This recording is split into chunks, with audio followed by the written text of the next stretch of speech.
সুস্বাগতম আমাদের প্রিয় শ্রোতা বন্ধু। নমস্কার, আপনাদের সঙ্গে আছি আমি প্রীতি। আপনারা শুনছেন ঋষানু নস্করের কলমে অন্ধকারে ভয়।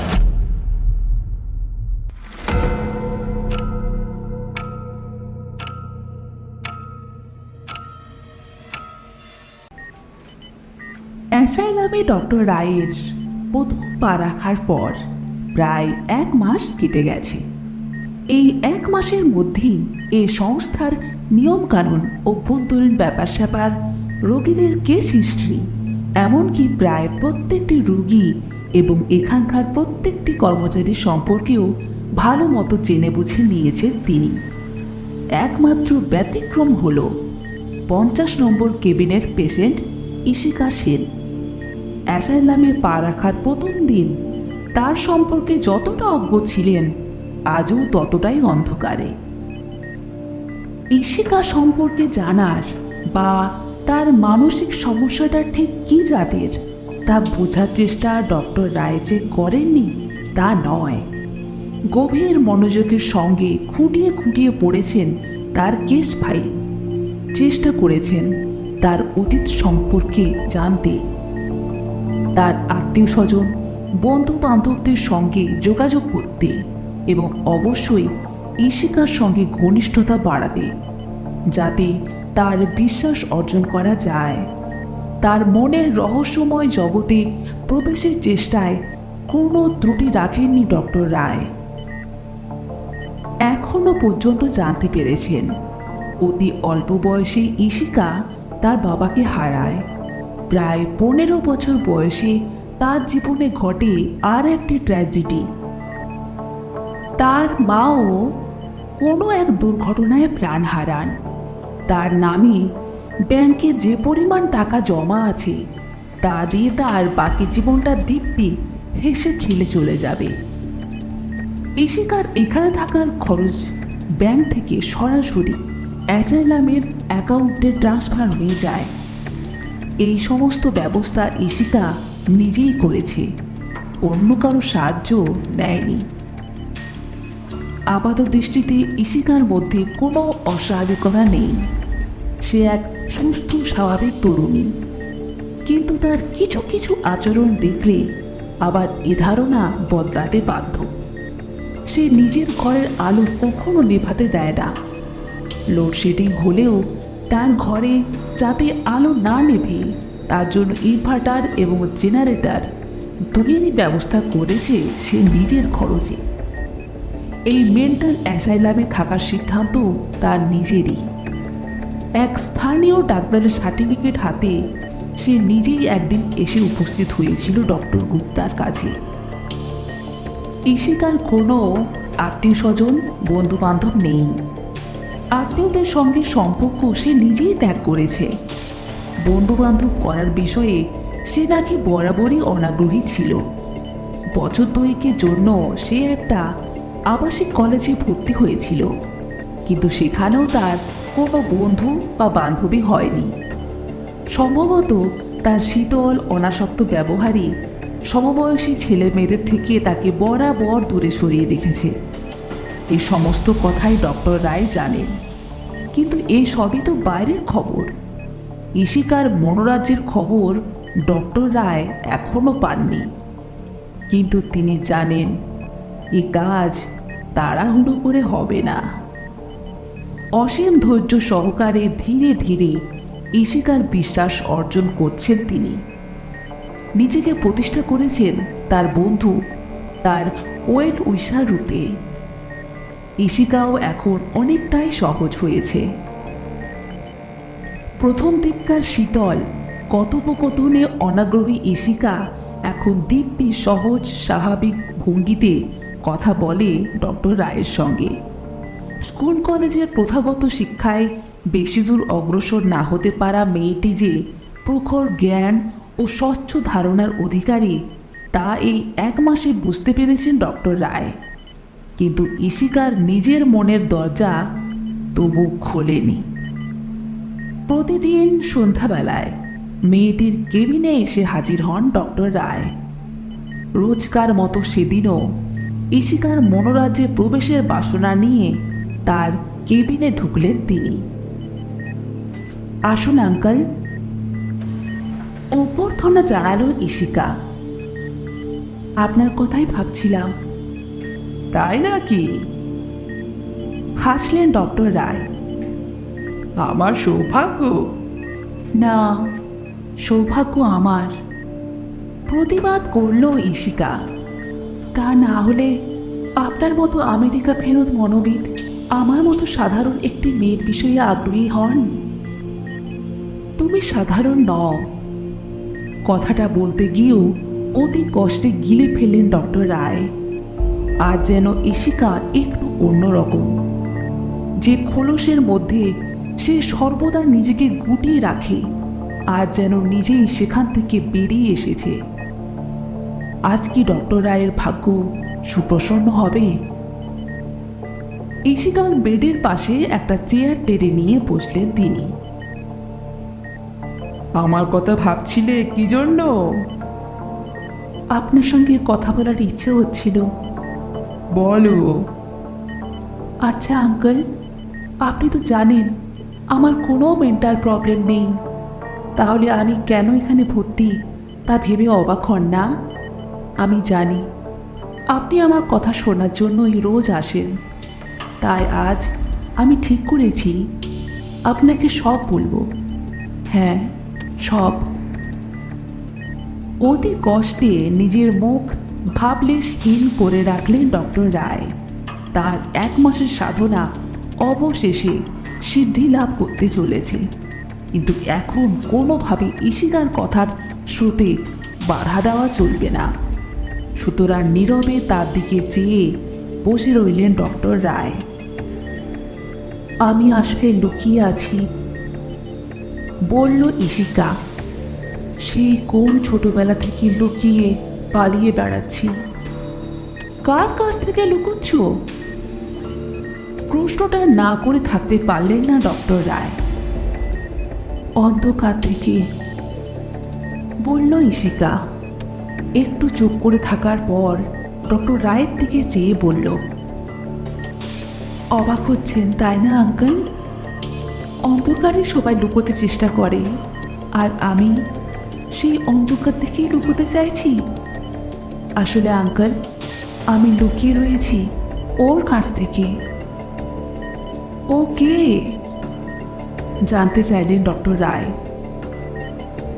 চট করে কোনো উত্তর দিল না ইশিকা।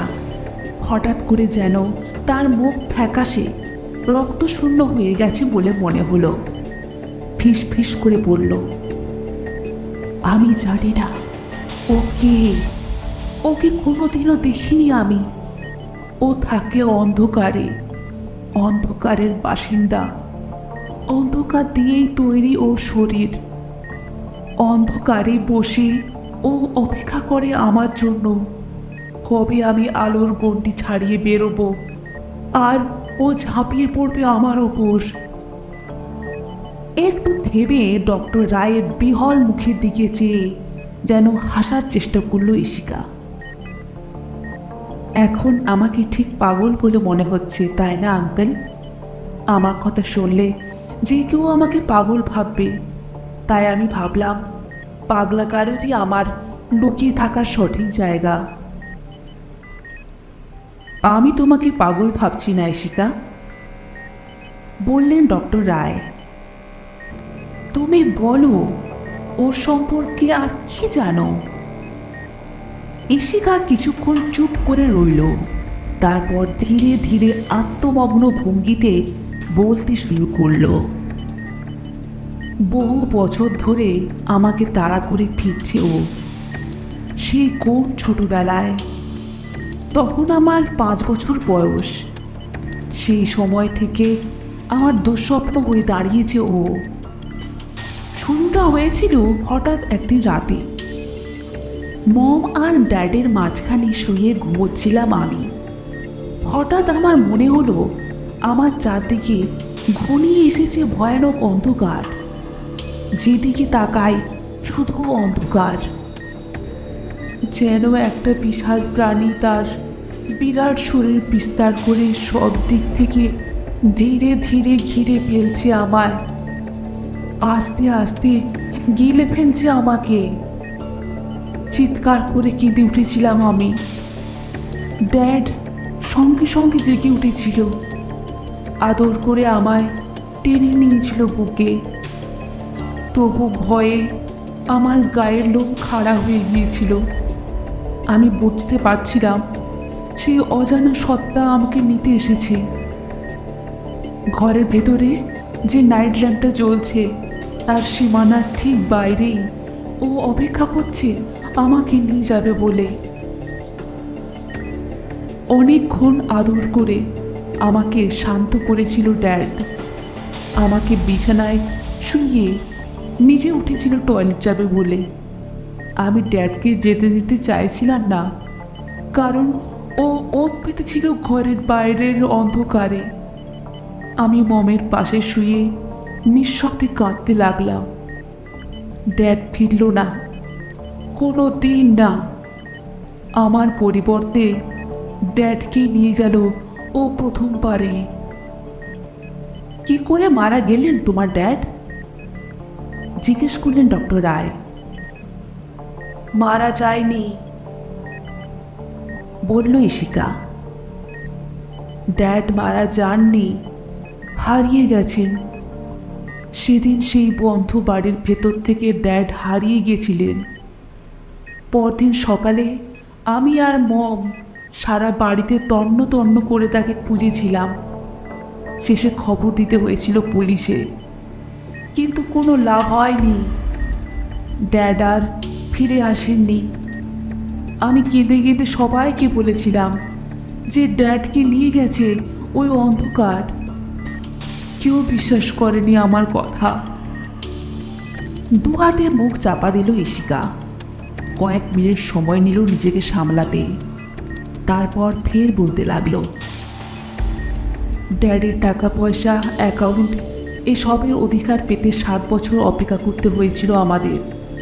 পুলিশ মমকেই সন্দেহ করেছিল, তবু আমার মুখ চেয়ে মম নিজেকে সামলে নিলেন। চাকরি নিলেন একটা, আর আমার দেখাশোনার জন্য একটা গভর্নেন্স রাখলেন। অ্যানি ডাকতাম তাকে। এজেড মহিলা, 3 কোলে তার কেউ ছিল না। আমাকে নিজের নাতনির মতোই ভালোবাসতেন। আমিও তাকে জড়িয়ে ধরেছিলাম আমার একমাত্র মানসিক আশ্রয় রূপে। ধীরে ধীরে ড্যাডের শোক ভুলে যাচ্ছিলাম আমি, কিন্তু তা হলো না। ও আবার এসে হাজির হলো আমার জীবনে। 10 বছর বয়স তখন আমার। এরকমই এক সন্ধেবেলা পড়ার ঘরে বসে অঙ্ক করছিলাম। হঠাৎ আবার সেই দৃশ্য দেখতে পেলাম। অন্ধকার, সেই অশরীরী অন্ধকার ফিরে এসেছে আমার চারদিকে, গ্রাস করতে চাইছে আমাকে। আমার আর্তনাদ শুনে অ্যানি ছুটে এলেন। আতঙ্কে কাঁপছিলাম আমি। আমাকে সান্ত্বনা দিয়ে অ্যানি কিচেনে গেলেন জল আনতে, আর এলেন না। রাত্রিবেলা মম এসে ডুপ্লিকেট চাবি দিয়ে দরজা খুলে ঘরে ঢুকলেন, কারণ স্টাডি রুমে আলোর নিচে আমি একা কুঁকড়ে বসে ঠকঠক করে কাঁপছিলাম। ডক্টর রায় কিছু জিজ্ঞেস করতে যাচ্ছিলেন, কিন্তু তার আগেই ইশিকা বলল, আমি বুঝতে পারছিলাম যে ও আমাকে রেহাই দেবে না। ও যেন এক শিকারী। তার আর আমার মধ্যে যে আসবে তাকেই সরিয়ে দেবে আমার জীবন থেকে। কিন্তু প্রকৃতি বা ঈশ্বর যাই বলুন, অসাম্য পছন্দ করেন না। শিকারীকে যদি তিনি দাঁত নখ দেন, তাহলে শিকারকে দেন দৌড়ে পালানোর ক্ষমতা। ওই অলৌকিক অশরীরীকে ঠেকানোর ক্ষমতা নেই আমার। ও ভীষণ শক্তিশালী, কিন্তু ওর সব ক্ষমতা অন্ধকারে, আলোতে আসতে পারে না ও। প্রতিবার ও আসার আগে আমি বুঝতে পারি, তাতে আমি বেঁচে যাই, কিন্তু আমার প্রিয়জনেরা হারিয়ে যায়। কেউ জানেন, কেউ আমার কথা বিশ্বাস করে না। কেউ আমাকে বিশ্বাস করে না। শ্যামা পোকা যেমন আলোর টানে এগিয়ে যায়, ঠিক তেমনি কিসের যেন টানে সবাই চলে যায় ওই অন্ধকারের মধ্যে। মম মমকে আমি বারণ করেছিলাম। কান্নার বেগে সহসা ভারী হয়ে এলো ইশিকার কণ্ঠস্বর। আমি বলেছিলাম খাটের নিচেটা অন্ধকার, পেন্সিলটা কোনো দরকার নেই। মম শুনল না। ও এত শক্তিশালী হয়ে উঠেছে যে ওই সামান্য অন্ধকার থেকেই মমকে। আমি একা হয়ে গেলাম আঙ্কেল, একা, একেবারে একা। ইশিকা থামল। দুহাতে মুখ ঢেকে ফোপাচ্ছিল মেয়েটা। ডক্টর রায় উঠে দাঁড়ালেন। সিজোফ্রেনিয়া ঘটিত অলিক ভয় ও বেদনায় জর্জরিত এই মেয়েটির প্রতি মমতায় ভরে গেল তার মন। সান্ত্বনা দেওয়ার ভঙ্গিতে ইশিকার মাথায় হাত বুলিয়ে কিছু বলতে যাচ্ছিলেন তিনি। হঠাৎ দুহাতে তাকে জড়িয়ে ধরল ইশিকা। আতঙ্ক তাড়িত কণ্ঠে বলে উঠল, ও আবার আসছে আঙ্কেল, ও আবার আসছে। ওর শক্তি এখন অনেক বেড়ে গেছে। আপনি আমাকে ছেড়ে যাবেন না আঙ্কেল, এবারে ও আপনাকে নিয়ে যাবে। মুহূর্তের জন্য একটা শীতল স্রোত বয়ে গেল ডক্টর রায়ের মেরুদণ্ডের মধ্যে দিয়ে। নিজেকে সামলে নেওয়ার আগেই হঠাৎ ঘরের আলোগুলো জোরালো হয়ে উঠল। এ কি? বিস্মিত দৃষ্টিতে উপর দিকে তাকালেন ডক্টর রায়। ও এসেছে, ও এসেছে। ডক্টর রায়ের বুকে মুখ গুঁজে ভয়ার্ত কণ্ঠে বলে উঠল ইশিকা।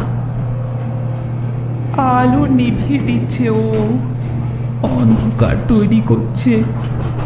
ইনভার্টারের জন্য শুধু এই ঘরের আলোগুলো জ্বলছে।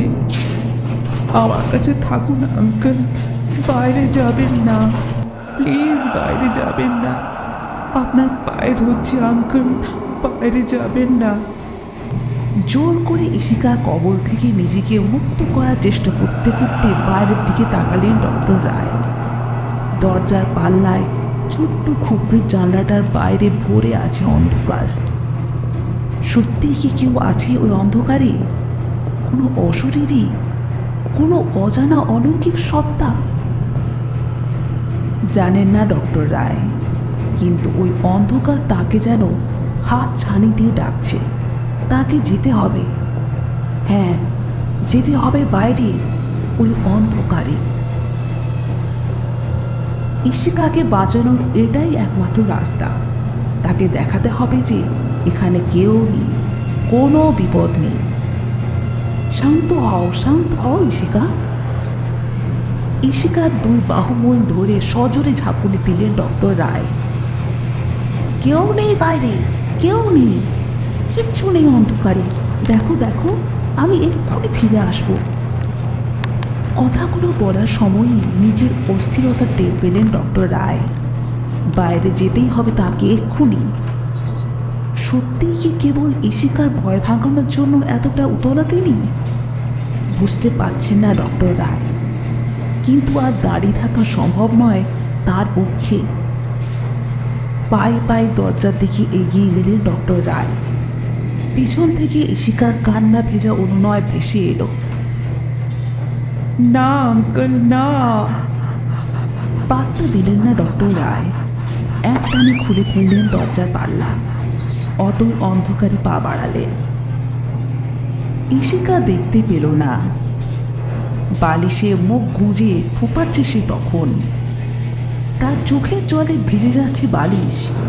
সে জানে সে আবার একা হয়ে গেল। ডক্টর রায় আর ফিরবেন না। বাইরে যে অপেক্ষা করছে সেই অশরীরী অন্ধকার।